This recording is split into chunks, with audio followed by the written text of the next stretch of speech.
a smile on my face, yeah. Turn a racist inside out, yeah, yeah. Chasing money like I'm in Squid Game, yeah. I can't believe you gave your time to a lame, yeah. I'm on my own different time. Back to my channel, man. In today's video, we're going to be reviewing my whole entire camera gear, everything I have for my camera, my accessories, my batteries, my drones, my gimbals, any type of thing that has to do with cameras is in this video. If you guys are curious or you guys are trying to start your own content creating, this video should help you and help you pick on some of the camera gear that you guys need for starting your own YouTube channel or doing whatever you need to do with your cameras. But yeah, let's get right into it. So I'm kind of going to start from cameras, then I'm going to go to mics, then I'm gonna go to drones, then I'm gonna go to gimbals, and then accessories. Let's do that. All right, for the first camera we have for review is the Sony a7CR. Looks just like this. So this camera is $4,000. It's one of the newest Sony cameras that just came out. This was actually released with the Sony a7 II, and it's just a beast of a camera, man. It has about 51 megapixels. I do not need that much megapixels, but I just got it because it's kind of like my Leica camera for Sony. I'm a Sony fanboy. I love fucking Fujifilm. I love to look at all of that, but I just love Sony's, man. This is the only camera brand that I like to use so far. I haven't even tried the other ones, but I'm just a fan of Sony. But this camera is an amazing camera, man. It has all of the new AI stuff. It's good in low light. It's not as good as this camera when I get to it, but it's just a good camera, man. It's a small camera body. Like, you know how cameras are usually all really bulky and everything. This one is very small, which is a pro for me because I don't like looking like a professional. I don't like them big ass rigs. Damn, look at this dude. Nah, that's not me. But this is just a really good camera, man. It was $4,000. It came with a extension grip, so you can actually make this camera a little bit longer. So you just twist it on right here, and now it looks a little bit heavier. But I always keep it like this. But it's an amazing camera, man. It has a whole bunch of buttons. It has an electric viewfinder. It has the vlog style flip out screen like this. It's not just a foldable one. It's just a really good camera, man. I like the buttons. I like these things on here. I shot a couple of photos with this camera, and I can't complain about it, man. That's my Sony a7CR. This is my camera. So I kind of always do two cameras. I always have a video camera and a photography camera. This is also a really good hybrid camera. So this one can do photos really good and video really good. So it's basically an all-in-one, but I mainly use my video cameras for video. But this is my B-roll camera, can't complain. People might be like, why do you use this for a B-roll camera? You're supposed to use this as your main. But honestly, I just like this camera better. But it's my first camera, let's get right into it. All right, for the next camera that I actually own in my collection is a ZV-E1. So this camera actually just came out about last year, I think late last year, and this is my video camera. This is my video beast. So this camera, you can take photos on it like every camera you can, but this one is primary for video. I think this one only comes with 12 megapixels, which is not bad, which is still pretty good for taking photos. The photos that are actually produced out of this camera are still good, but I just wouldn't use it because I have this 51 megapixel thing. So, but this camera is actually compared to the FX3. So it has the same sensor as the A7S III and the FX3. You guys know, if you guys want to know what FX3 is, FX3 is basically the camera that they shot the Avengers movie on, which is crazy that they shot it on a small camera like that. But this is basically the smallest camera out the bunch. So the cons of this camera, people say it overheats. Honestly, with me, I have not experienced overheating with this camera once. Not even once in my lifetime. But mainly what I do is I just point and shoot. I just vlog like this. But this camera, when I tell you it is amazing, literally from the clear image zoom, from the product SC button, everything, bro. It's so lightweight. It can go on any one of my lenses and it doesn't even look like I have a big heavy camera on my hand. FX3 has all of those things you can just screw onto. You set those ones up. This camera, you don't gotta do any of that. You can do it, you just gotta get a small rig cage, but this camera is just the best vlogging camera that ever came out, honestly. And it also has a really good internal mic. I wouldn't recommend using it, but it is, they say it's really good. I never tried it, but the LCD it could be a little better, but it's still good. If you're in the sun, you won't be able to see shit. But it's really good. I love this camera, and it comes with the same things like the AI autofocus, the AI auto framing, so it keep me on frame if I'm moving left to right, stuff like that. But it's a very good camera, man. Another con that it doesn't have 2 SD cards. Honestly, that doesn't matter to me because I have 256 gigabyte memory cards.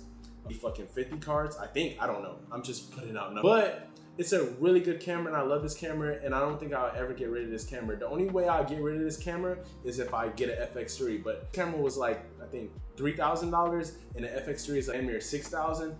I don't see the need of getting an FX3 when this gives you the same low light performance, and it gives you, literally, it has the same sensor as an FX3. So yeah, this is my ZV EV1 is my baby. Has the same camera as the A7CR, which is this foldable, which is mainly good for vlogging, battery, everything, man. It's my baby. I love this camera. If I had to choose between one of these two cameras, I'm choosing this all day because I love this camera.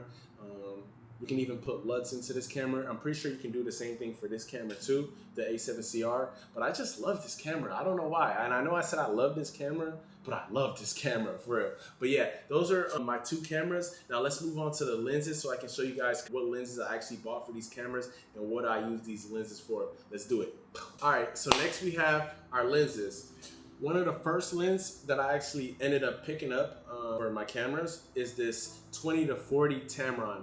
So this is the 20-40 millimeter f2.8 DI third. I don't know what all that means, but this is basically this lens is only for my photography camera. So this lens mainly stays on my A7CR because I think this is like best focal length if you want to take photos. 20-40. Let's see, if you ever want to vlog, you can quickly switch back over to the 20 millimeter and it's still wide enough to get everything in frame and hold it at a close distance away from your face. But this is the best lens that I think for photography. It's literally perfect. And it's so small too, so it literally looks like a quick point and shoot camera. But that's one of the first lenses that I actually bought for my camera. I think this lens cost about $699.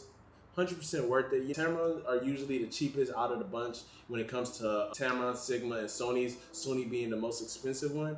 But you can't complain about this. I love this lens. This lens stays glued onto this camera body at all times because how small it is. It's very light. It's perfect, literally. Wouldn't change anything about this lens. 67 filter thread millimeters, so it's not bad at all. If you want to pick up lens filters, so it's always cheap, bro. You're not spending that 82 millimeter price for freaking filter. That's an 82 millimeter size. But yeah, that's one of my first lenses for my camera that I bought. I actually ended up getting this one too. So I actually stayed with the brand Tamron because I'm trying to save money. I don't got G Master money like that.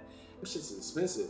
But I actually ended up picking up this Tamron 28-75 millimeter lens. Love this lens. This is like most versatile all around lens. So if you want to take photos, if you're taking photos, street photography, anything, this is like best lens to get. This lens was, I think, $799. Don't quote me. Let me check that real quick.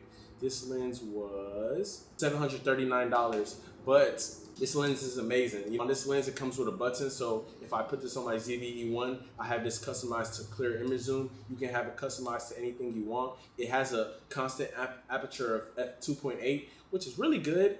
All my lenses are 2.8. I think even though Sony already has really good low light performance, I just always want to keep it 2.8 just in case I want to blur out my background, whatever the case may be. But this lens, it's light too. It's not heavy. If you compare these to the Sigmas and the Sony, I think this is the lightest out of the bunch.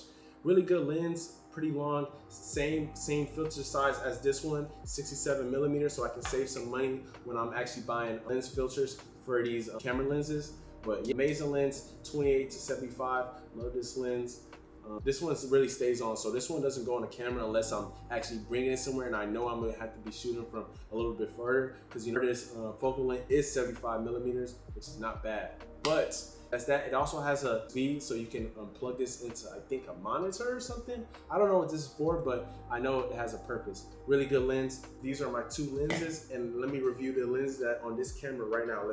All right, the next lens on my bunch is actually this Sony G Master Mark II 16-35 millimeter lens. This amazing lens, the best lens I probably own in my whole entire collection. This actually came out with the Sony A7CR. This lens retails for about $2,200, but I only paid $1,800 for it. have the connects. Thank the Lord I found this deal. But this lens is a lightweight beast. Usually the Mark I that Sony made, it was a little bit heavy, but this one is light. This is the only reason you would probably buy this lens, is just because it's lighter. I was coming from a Sigma 14 to 24, which is a very wide lens, but you couldn't put no lens filter on it, and it was pretty heavy. So this is kind of the upgrade to that, and I love this lens. It goes 16 to 35. That's probably the best like focal length you can have. Perfect for vlogging. 16, you don't need to go any wider unless you're shooting stars, astrophotography or something. That's when you need to go wider to like 12 or something. But 16 to 35, you can also use this as a hybrid lens. So you can also take really good photos. They say 35 millimeters is like you see in the eye. So me looking at you guys, this is how far I can see with the 35 millimeter if it was right here. So it's really good. I love this lens. I'll probably never take this lens. I'm gonna care for this lens with my whole entire heart. A con is that it is a 82 millimeter filter size right here. So I'm gonna have to buy all my filters in 82 millimeters and buy a step down ring or a step up ring to 67 millimeters to fit all of my other lenses. But I love this lens. I'll never be selling this lens. And the good thing about this lens, if I ever want to sell it, since it is a G Master, it will always hold its value. So pretty good lens. Here's how it looks so you guys can see it. Love this lens. Never taking it off. It's probably about to go right back onto the camera just because maybe we get better image quality. Let me know in the comments. Does the image quality look different from when I changed out the lens? Yes or no? Let me know.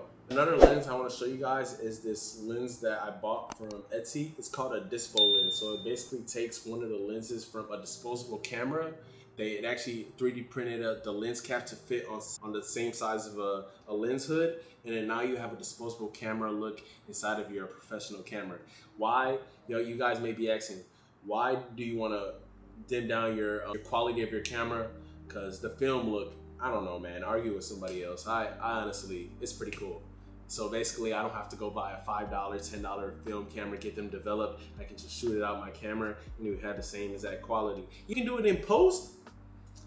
I got a lens for it. This is from Dispo Lens on Etsy, just DISPO lens. I think it was about $50. Really good purchase that I bought for that. But yeah. All right, next we have camera mics, basically any type of audio that I use for any of these cameras that I just showed you guys.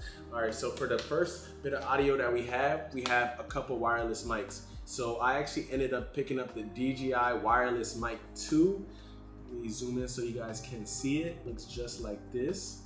It has this metal case, and let me show you guys what the mic actually looks like. So you press this button right here and it exposes the whole entire mic.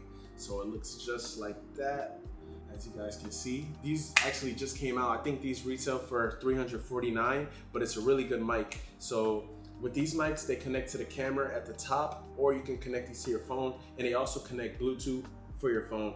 But this is a really good upgrade because now these mics record in something called 32-bit flow. Basically, anytime your audio clips, anytime you're in a situation, let's say you're in a loud concert and your audio just constantly clipping, you can record in 32-bit flow and recover it in post when you're editing your videos or whatever it is. But I love these mics because now with a new feature that they added onto these mics is you actually get noise canceling. So if you press this button one time, you now have noise canceling on your mic, which is a really amazing feature. You can always put these in creative spots right here, be talking from the mic right here. But now with the mics, they actually included a really strong magnet. So you can put this in your shirt like this and then put the magnet on it and it's not going anywhere. And I got the two combo one, so it came with a left and a right one. But you also have adapters like the USB-C or a regular iPhone charger that is compatible with the mic. Really good mic. I love this mic. I don't think I'm ever going to be getting rid of it because it's the best of the bunch right now. I don't think you can really do a better upgrade. But you love that mic. The next thing we have is the Go Rode wireless mics. So I actually ended up picking up the Go Rode. These were my first mics. So I actually ended up getting these free. I think these are $249. I only have a transmitter in a single pair. These are really good mics for the time being. These are like most of the mics that content creators use, but I got them free, but I just felt like I needed to upgrade them and then get a set of 2. So that's why I ended up going with the DJI. Honestly, DJI has been on top of their game with a lot of the stuff that they're releasing. Like the Osmo Pocket 3, new DJI drones, it's amazing. But this is also another one that I have. I will be selling these because I do not need these. Comes with the lavalier mics, all of the wires connects to your phone, whole bunch of wires. With the DJI, it's also less wires. You don't need that much wires to connect, which is really good. With the muffs too, that's somewhere in the bag. But also another mic that I do have is this Go Rode Video Mic 2. So this I actually got free too, but this was actually my primary video mic right here, as you guys can see. But I don't know, it's like I just upgraded it. I got this free, and even though this was an amazing mic, most of my vlogs were recorded on this mic. I think it retails at $150. This is an amazing mic. I didn't like how long it was. Like, I don't know, I'm a perfectionist. I like everything to be simple. If you guys see my camera setup right now, is very simple. There's no wires, it's just a mic, a lens, and the camera. And it looks very, very flush. I don't know how to explain it. But this mic, you have wires, it's kind of bulky. But yeah, it's a really good mic. If anybody is looking to get into a mic and they're on a budget, this is the best mic. I can't recommend any other mic. And I tried a couple of mics, but Video Mic Go 2, amazing mic. Just wish they didn't have the wires and they connected through the hot shoe. But yeah, that's one of the mics that I have. Another mic that I got is this Video Micro 1, I think. Okay, so my brother actually gave me this. This is like when he first started his camera collection. I told him, do you have a mic, before I went and got my free one. But this is the one he gave me. I actually never tried it. I don't think it's that good, to be honest, but I think people use these with ZV-1Fs, ZV-E10s, stuff like that. These are what these mics are for. It just has a single wire. I don't know how the omnidirectional records on this thing, but it costs some money, and it is made by Rode. And Rode is a really good microphone, but I think this is a little bit outdated, and this is the more in-dated one. So that's that. And next video mic I want to show you guys is on my camera, so let me get that for you guys. All right, so I just replaced the mic. So now is the Video Micro Go 2 on my camera, and this is the mic that was actually on the camera. So this mic is actually by Sony. Like I said, I'm a Sony fanatic, but I got the Sony ECM M1, the new one that just came out. This one retails for about $349, but it has a whole bunch of recording modes, so you can do it front to back. You can record on the left and right channel. You can record all around. You can record just in the front. It also has a built-in noise canceling switch, so if you're in a concert and you want to just hear your voice, you can switch on the noise canceling filter. And they also have a low cut filter, so you always record it at the lowest tone possible. It also has a auto and a main channel. I always just keep it in auto, but this is a really good mic, and the reason I like it so much is because it's so compact. It doesn't use any wire. It uses the Sony hot shoe to connect to the camera, so you never need any wire, stuff like that. And it just goes with my camera's aesthetic. Yep, I bought a mic just for its aesthetic. That's me, but it's an amazing mic and I love it, and I'm gonna put it right back on the camera. Let me know if you guys notice any difference. All right, next we got accessories for my camera. All right, one of the first accessories that I actually bought was actually this flash. So this is called a G-Dux Lux Junior flash. I think this was about $70. It's either an auto or manual flash. I like the way this looks onto my camera, so it gives it a nice retro feel to it. Like the flash itself is very retro. Like these are the flashes you would see like back in the 90s or something. So now if I show you guys how my camera look with the flash on, it looks really good. Like it looks horizontal. I have the small lens on it, and it's just an overall very appealing camera. Like I don't know if the camera is picking this up, but yeah, this is just a very appealing camera. Yeah, but love this flash. Let me show you guys how it works. You just put it on auto, set it to 2.8, and then just take a photo. Wait for this light right here to turn green, and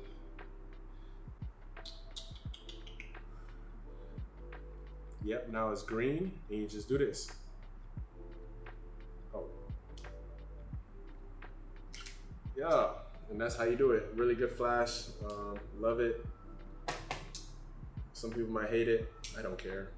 Next, I got a couple of these plate things. So basically just a mount on the tripod or any type of mount that I have. I got about 2 of these. Pretty self-explanatory. Next I have is the this Sony Vlogger tripod kit. So this is actually what I'm using to record the video while sitting down. Since it is Bluetooth, I can just press record over here and it'll record the video for me. It would also zoom for me like this. Really good tripod. It's also a really good handheld one.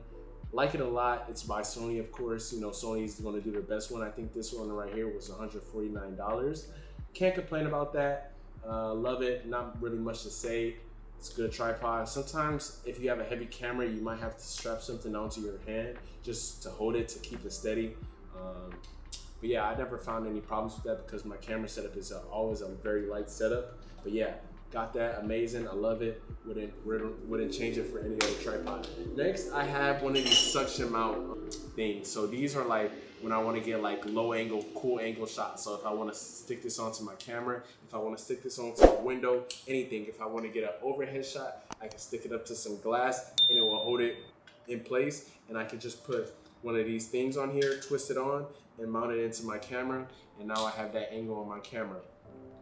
Really good. I use this a lot for my car shots. I got this from Amazon. This was about $50. It actually came with one of these. So this is actually a vertical plate. So now if I want to shoot video, let's see I'm recording, I want to make it vertical and not horizontal, I can put this on, put my camera on, and now it's shooting it vertical. Really good attachment. I think it's needed for cameras, but yeah, can't complain about that.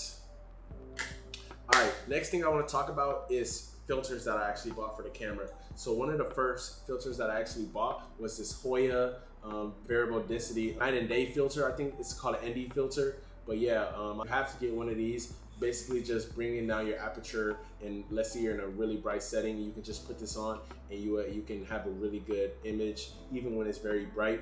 Really essential. Another lens that I actually bought is a Glimmer Glass 1. I actually don't have it right now because I just returned it because I just upgraded all of my filters to 82mm size, but I'm gonna just put it right here. So I have a Glimmer Glass 1. Really good image. It gives more like a film, like a OG filter look to it. It's really good. It's made by, that's one of the filters that I have. Another one I have is a Cinebloom 10% diffusion, 82mm. That's a really good by Moment. It's right here, as you guys can see. Love that filter. I use that for street photography and just give a whole bunch of halation and bloom on the highlights. Another one I actually bought was a black satin Ford filter, and this gives a more soft effect, subtle effect. It still has a lot of bloom, but it's a really good filter. Some of you guys may be asking me, why did I buy the Pro Mist or 1.8 Pro Mist, 1.4 Pro Mist?